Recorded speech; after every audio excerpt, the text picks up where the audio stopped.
Shalom, shalom, shalom, shalom, bien-aimés dans le Seigneur, mes frères et sœurs, mbote et pas inabino bandeko nangai, naye lelo lisusu ngandeko nabino ko partager na bino message. Oh, nauti ko partager yango tout à l'heure, mais nazala ki libanda na utaki libanda kozwa mpepe. Moi mon pepe zalaki makasi, moi mon pepe zali makasi, alors makelele ya mon pepe koti mingi na message, yango nazali ko recommencer même message, ezali même message on a outi ko partager tout à l'heure. Bandeko na ngai na tikina no mama o na maboko ya nzambe na biso nazali ko tika bandeko nyonso bakolanda message oyo na maboko ya nzambe tika kimia na Yesu Kristo ezala na mabota na biso protection na ye makila na ye oyo ya talo ezipa biso molimo na nzambe pesa biso discernement na message oyo toza ko partager tout de suite to zwa yango na mosunité mais to zwa yango na molimo po sans discernement tokozwa message nyonso nzambe na biso akopesa biso na mosuni et pourtant o ezali nzambe a révélé biso ezali makambo ya mosunité mais ezali makambo ya molimo et nous savons tous que nyonso tout ebandaka na molimo, tout commence spirituellement. C'est pourquoi natiki mama oyo na maboko na nzambe mwana nzambe nyonso mutu nyonso kolanda message oyo azala protéger makila na Yesu Kristo ebatela e molimo na nzambe epesa e discernement na kombo na Yesu Kristo. J'ai ainsi prié et j'ai dit amen. Bandeko nanga na oti ko partager tout à l'heure message oyo na partager o nzambe atienga na motema ya koyebisa bana na nzambe ko lamusa bana na ye penza koyebisa bango nini oyo ezali kosalama makambo oyo ezali kosalama na ngonga oyo pe makambo oyo kolanda na sima ekozala pasi mingi. Nzambe atalisaki biso na yaki na message wana na partageaki yango il y a pas longtemps. Nzambe atalisi biso ke pasi ekozala makasi, détresse ekozala makasi na makambo oyo eleki na mokili tomoni partout dans le monde. Après ça ekozala na ba répercussion na bomoi na biso na bomoi ya bana na bana na ye pe soki basali bate. Pour normalement, nzambe na biso alobi soki mabe e eli biso na mokili, cela ne vient pas de lui. Yango bandeko na ye na message o pona repartager na bana nzambe po efungola biso mayele po epesa biso bokebi to vanda vraiment na bokebi makasi to sala penza bokebi na maloba oyo po ekoki kosunga biso mingi na makambo ebele oyo tozali komona ko vivre na bomoi na biso na ba quotidien na biso. Message na nango lelo bandeko nanga ezali par rapport à makambo oyo ezali kosala malelo mais ezali kosala malelo likambo na ko partager lelo soki to sali nango keba ekosunga biso pona makambo oyo kolanda sima ndenge nzambe na biso alobi na sima détresse ekoya pasi ekoya crise ekozala mosala même ekokoma pasi ekokoma ya kokonte kopesa mosala ekokoma ya kokonte na misapi ekokoma ba couleur bakotala batu bakotala lolenge ya batu bazali bakotala nani bapesa te yango biso bana na nzambe na biso alobi nyonso atie na mokili alobi toute chose bon concours à ses enfants oyo nyonso ya malamu atia na mokili atia pona bana na ye oyo akozala mwana na ye akozala na bokebi akotia maloba na ye en pratique akomibatela akozala na bokebi makambo wana ekoyela ete po nzambe na biso ako épargner ye na bapasi wana oyo nyonso ekolanda sima nazwi ngai personnellement nazwi ba message mususu na bandeko mususu ya makambo oyo ekolanda sima oyo nzambe atalisaki nga atalisaka pe na bana na ye atalisi pe na basali na ye mususu ndeko moko a partager na nga za mosali na nzambe servante de Dieu nzambe atalisi ke alakisi ye ba maboko ebele ya batu ezoki bapota ba maboko mususu eza na madusu etoboki madusu na kati elinkola kisa molimo na nzambe ebisi ke nasima sécheresse ekozala makasi pasi ekozala makasi ekozala pasi mingi na ba oyo bazali na kondima na nzambe te na ba oyo bakangami na nzambe te ba oyo batale ba esperaka na nzambe te ba oyo bazali pe na kondima mukie bazali na kondima te ekozala pasi pona bango donc oyo koya sima bandeko nanga ekozala pasi esengi na biso tondimela nzambe tozala na bokebi to perdre foi na biso te potokota na piège te eloko na ngina lobela siko bandeko nanga ezali ba piège ebele oyo kosala na sima ba piège oyo nazali koloba lelo piège oyo nazali kolobela lelo eza un des pièges oyo ekangaka bana ya nzambe makasi ekangaka batu mingi bazaka na ignorance po piège wana ekipaka mbula te piège wana ekipaka couleur te ezali piège na ngina lobela spécialement lelo ezali ba piège d'amour ezali ba piège oyo ekangisi bana ebele na minyoko ekotisi bana ebele na ba prison spirituelle na ba dépendance ekotisi bana ya nzambe ebele na kokangama na biloko to na mutu oyo nzambe apesaki ye te.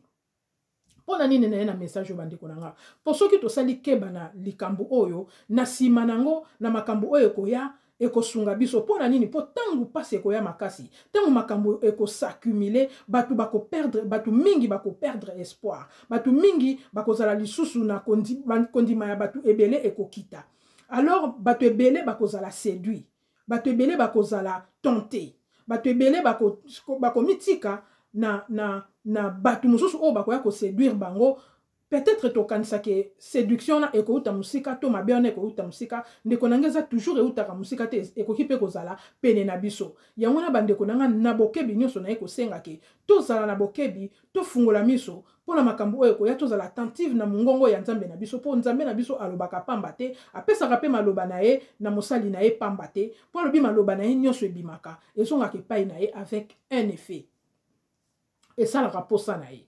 Donc bandeko nalingi penda bolanda na bokebi makambo oyo pona nini na ye na teme oyo po tangu pasi eyaka mabe komaka ebele, lokute komaka ebele, séduction komaka makasi pona mutu mususu akoka kosenrichir, akoka kolia, akoka kolata, akokoma peut-être azalaki na lokuta te mutu wana akoki kokoma na lokuta, akoki koutilize ba moyen mususu po s'en sortir na situation oyo ekolanda sima, po s'en sortir na pasi oyo ekolanda sima. Et spécialement côté oyo nazali lelo ezali ke mingi pe bakoséduire bango na maloba sukali, bakoséduire bango ezala basi, bakoséduire mibali, ezala mibali bakoséduire pe basi ya kokotisa bango na ba piège ya bolingo, ya kokotisa bango na ba piège oyo ya kopesa bango maloba sukali, s'attacher na bango po ete bakoka ko utiliser bango na makambo ebele. Po bandeko tomona pe ebele ezali likambo ya sikate mingi baya na bomo ya batu mususu, aye na bomo ya mutu a séduire ye mais tant mususu ayeli eloko,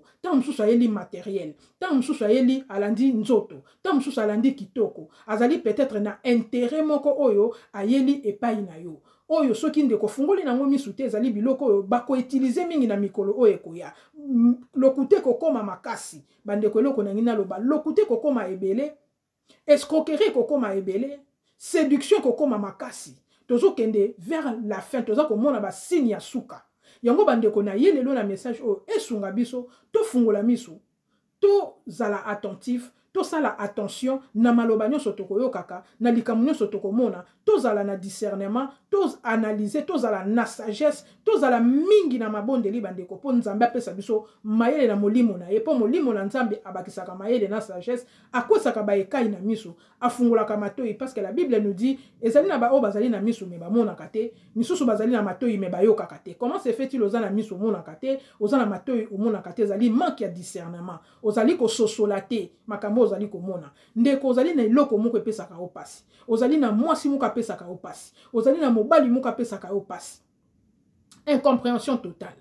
Bo se comprenaka te pasi ezali makasi po ebandaka na muke me emataka. Pasi ebandaka moko après komi bibale ceux qui accepté yango ekomi misatu ti ekomaka ebele ekomaka insupportable. Mais comment ndeko na ngai ozali ko détecter te eloko na ye lelo ndeko ezali pona fungola o misu okoka ko détecter eloko oyo. Ndeko nzambe lobi na biso na maloba na ye toute chose bon concourt à ceux qui l'aiment, à ses enfants. Donc elinko lakisa eloko nyonso tu ya malamu ezali pona bana na ye. Donc elinko lakisa kapesa ka biso eloko mabete. Alobi na biso lisusu c'est la bénédiction de l'Éternel qui enrichit et ne fait suivre d'aucun chagrin. Elinko lakisa ndeko yo yoza na chagrin na ngonga oyo omitala ndeko nanga omituna soki chagrin wana euti wapi. Omituna chagrin oyo mawa pasi kolela oyo eza na motema nanga euti wapi. Po nzambe nanga ye alaka ngai esengo nesengo. Alobi bénédiction na ye mapamboli na ye epesaka esengo. Ebongo nga na bomoi na ngai pasi oyo euti wapi. Pona nini naza na eloko oyo eza komonisa nga pasi. Pona nini naza na mutu oyo aza komonisa nga pasi. Est-ce que ezali bénédiction éternelle? Est-ce que ezali lipamboli kouta na nzambe? Est-ce que makambo oyo nazali komona ezali pena makambo nzambe alakaki nga? Po alobi na ngai ke nyonso ya epesaka esengo, yango nde epesaka esengo. Alobi na maloba na ye fête de l'Éternel tes délices Il te donnera ce que ton cœur désire. Bande konangai, nzambe na biso akosaka ta lobi na Esaïe, maloba na yeso ke bimi ezonga kaka soki esali o ya lobi. Siko ndenge ni na lobi ke soki to sali e posa na biso. Akopesa biso eloko oyo motema na biso elingi. Bande kona lobi te oyo motema ekomona po eza na choix te. Ndenge toyokaka bato mosusu nga na yoka bato mosusu balobi tosala nini eza bapasi ya mokili. Tosala nini eza makambo ya mokili. Nga nazwaka yango bongo te po na ngai nazwaka maloba na Nzambe nasalaka yango confiance. Donc nazali na foi na maloba ya Nzambe, maloba ya Nzambe ezali Nzambe. Naza na foi makasi soka lobi bongo seke kozala bongo. Donc ndeko nanga soki omoni signe oyo chagrin ekoti na bomoi na yo, pasi ekomi kokota na motema na yo, ndeko nanga fungola miso otala, fuka mabondela, zongela Nzambe tuna Nzambe, Nzambe yo muto pesa kinge eloko oyo, Nzambe yo muto tindaki eloko oyo, to mutu oyo, ndeko nanga fungola miso. Fungola miso po oyeba posa ya Nzambe. Po soko kei pa Nzambe te Nzambe akotala yo ti okozonga epai na ye. Alobi ke ya ye mapamboli pesa capacité. Alobi ke soki to sali posa na biso. Ndeko yo sali Nzambe na yo posa na yo. Est-ce que délice na yo, intérêt na yo, posa na yo, ezali Nzambe, to ezali eloko yo moni na miso. Parce que la Bible nous dit l'homme aime ce qui frappe à l'œil. Oye beta kana miso nde mutu alingaka. Atalaka oyo za kongela. Atalaka oyo esepelisi miso na ye. Mais Nzambe alobi ye atalaka oyo betaka na miso te ye atalaka na kati. Nzambe ayebi mitema na biso, il sonde les cœurs et les reins. Atato ye na elongi na biso mosusu ya kobomba na to bombani, mais Nzambe na biso amonaka na kati na biso. Nzambe na biso aponaka David pona oyo amonaka na kati ya David. Alobaki ya talaka na misu te oye betaka engelaka te atalaka na kati ya motema. Ndeko nanga soki ozali nanu mutu otalaka oye engelaka. Soki ozali nanu mutu oye azali kolanda banzela zomi. Mwasi azali kolanda banzela zomi. Mobali azali kolanda banzela zomi. Azali koluka nanu oye azali kobeta na miso. Azali koyoka oyo Nzambe azali koloba te ndeko kozala pasi pona yo. Biloko nyonso tu eza koya na sima. Eko kweya, eko landa bomoi na yo, eko pesa yo pasi. Et surtout, Nzambe aza kosenga biso mikolo oyo mupepe ya mabe ezali koleka lobi tozala na abri. Donc ndeko oyo ozali kotambola na molimo ya koséduire, molimo ya kosala mabe, molimo ya kosala pasi, ndeko tangu mabe oyo mupepe ya mabe ezoleka Nzambe na biso lobi ekuta biso na mabe te, ekuta biso na masumu te. Tolongwa na mabe, po soki eye, ekute lembo na Yesu Kristu, ekuta makila na Yesu Kristu, po eleka, ekota na bomoi na biso te. Yango ndeko yo muto ozali kotambola mabe, yo muto ozali kotambola molimo ya séduction, yo muto ozali kotambola na molimo ya banzela zomi, yo muto ozali ko se préparer peut-être pour sala yango, yo muto saleli yango plan lobi ke nasima, ngai penza, na ko utiliser ba moyen oyo peut-être pour na nzoto na yo, peut-être pour na kitoko na yo, peut-être pour na maloba na yo, ndeko na eko ebisa yo otika yango se repentir po ezali biloko oyo Nzambe asi atali tango Nzambe alobi maloba na ye se kache miso na ye na batu wana. Miso ya Nzambe ezali komona batu wana o bazali kotambola na molimo ya séduction, o bazali kotambola na molimo ya mabe, o bazali kotambola na ba plan ya mabe ya ko dérober parce que mukanda na ye lobi moto mabe ayaka kaka pona ko détruire. Na livre Jean yesi biso que le voleur ne vient que pour détruire, dérober et tuer. Moto mabe pede na o akopesa bomoi te makopesa kufa.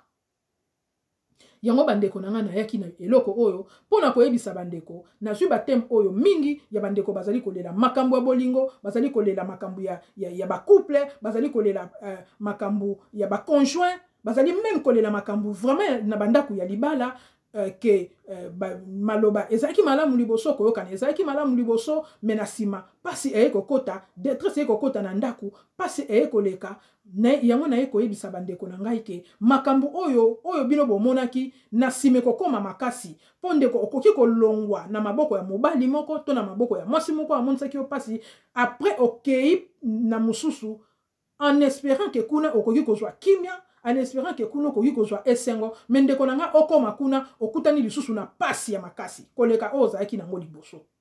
Po na nini po ozalaki prudent te? Po ozaki miso polele te.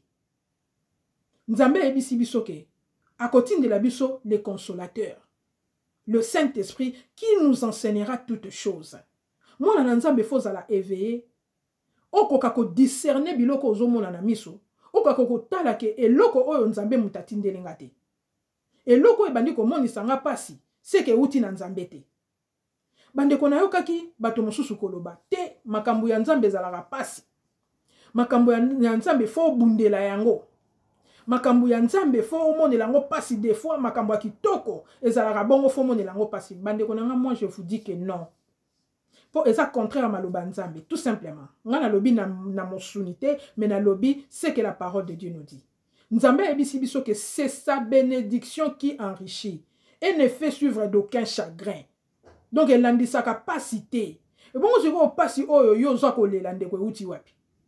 Pasi oyo zo lela euti wapi, euti na Nzambe te bandeko. Tout ordre parole te, tout confondre maloba te, tout loba maloba Nzambe ndenge ya lobeli yango. Alobi bien na maloba na ye, si il vous arrive malheur, cela ne vient pas de moi. Malheur wane euti na yete. Yete mutatinde la rabiso pasi. Alobi na Jérémie alobi, je connais les projets que j'ai formés pour vous, les projets de bonheur et non des projets de malheur. Donc, ndeko soki ozalaki na système wana, ozalaki na kati ya système oba cheki na kati ya kolobela yote, ya kotia na mutuke makambo Nzambe ezaka pasi fo bundela ngo, fo bundela peut-être eloko moko matériel moko to obundela libala moko to bundela mwasi moko. Ndeko na ngai mutu wana ngai vraiment j'ose le dire puisque je me fie à la parole de Dieu, mutu wana a induire yo na erreur. Makambo Nzambe justement ekendaka yango moko. Makambo Nzambe babundelaka yango te. Nakopesa exemple ya Esther. Esther po akende ko koma mwasi ya roi Assyrius na mukanda ya Esther na mukanda ya Nzambe. Tomonaki Esther kokende na ndako ya libala na ndenge nini. Esther premièrement lukaki libala wana te. Alukaki ko koma reine te. Eloko nini salamaki, Nzambe moko akangisaki Vashti biloko. Akangisaki reine Vashti. Azui biloko a Vashti, apesi akotisi loboko na motema Vashti po caractère ya Vashti ebima. Akangisi Vashti biloko, Vashti atika ndaku, atika palais royal ye moko. Vashti ba bengana ye na mutute, ye moko roi telemaki alobi na ye comme osali motu makasi kende, mais Vashti akokaki ko éviter yango. Mais ça yeke sika na ete. Tant Vashti a telemi akei, Esther ayaka koluka roi te. Esther ba enleva ki ye ko enlever. Ba kei ko enlever Esther, ba yena Esther, ba kotisi Esther na makasi na palais royal. Esther, elle a appris à aimer le roi.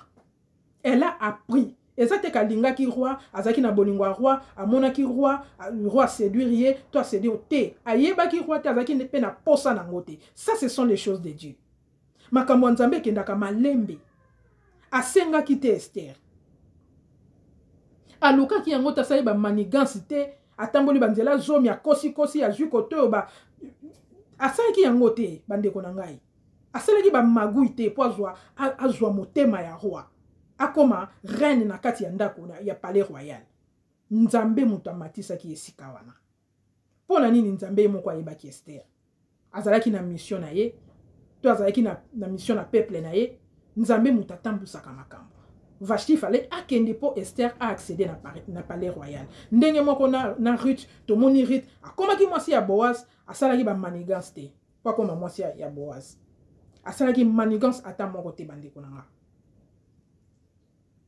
Makambo ya Nzambe, Nzambe alobi ayebi biso avant tokoma na libumo ya baboti na biso, na libumo mama na biso, Nzambe ayebaki biso. Alobi na Jérémie, il savait les projets qu'il avait formés pour nous. Avant Ruth aya, avant Esther aya, avant Nganaya ndeko, avant yoya, Nzambe ayebaki yo, azana ba projet oya sana bomo ina yo ndeko, soki olukie, okangami na Nzambe, ezali ko kangama na Nzambe nde fungola ka misu bandeko. Ko kangama na Nzambe nde fungola ke kwesa ka ba ekai.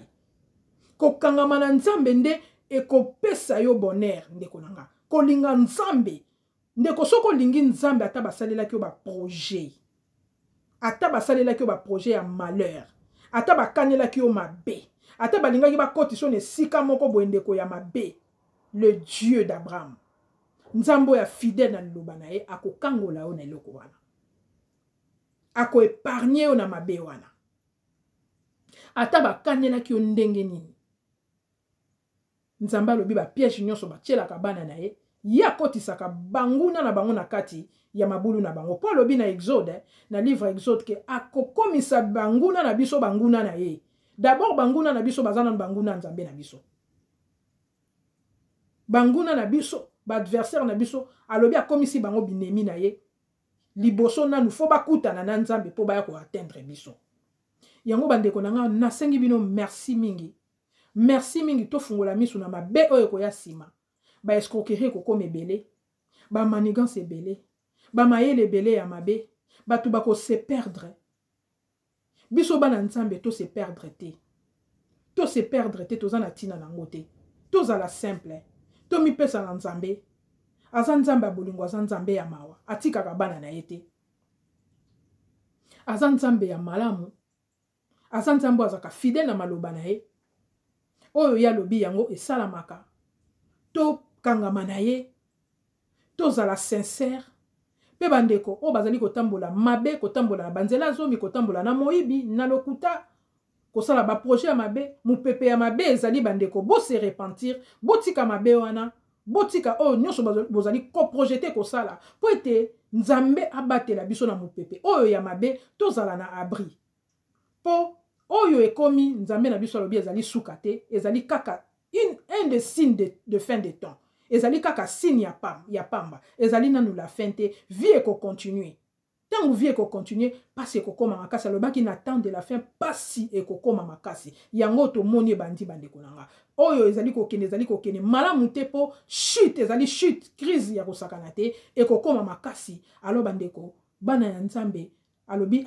epesameli bango nyonso epesameli bango nzambe mutu apesaka esengo nzambe mutu apesaka kimia tokangama na Yesu Kristu tolinga ye bandeko soki tolingi ye akopesa biso nyonso akorevele biso makambo ebombana akotambusa biso na mwinda na ye po azali mwinda tozala na kobanga te tolinga ye tolingana bandeko tolingana makasi vraiment kimia na Yesu Kristu ezala na mabotana na bino bandeko na ngai o bandeko batalinga mbala liboso bandeko bosabone tokumisa kombo na nzambe totombola ye a se révéler makasi na biso alakisa biso oyo ebombanaki po ete tokabola yango ensemble tokoka kobika koéchapper na mabe po tozela ye tikino ye akozonga kozwa biso. Vraiment que la paix de Jésus-Christ soit avec vous. Oyo chaîne na biso ya bino bandeko nanga 100% Jésus-Christ de Nazareth ndeko na bino Sœur Adassa na pesi bino mbote kimia na Yesu Kristo et accompagner bino semaine na biso mobimba oba o bazali na musala kokene musala vraiment nzambe apambola biso batokobima na tongo nzambe abomba biso na makila na ye abatela biso kimia na Yesu Kristo ezala mabota na biso. Moi je vous dis merci beaucoup mes frères et sœurs mes bien-aimés dans le Seigneur et à la prochaine. Au revoir.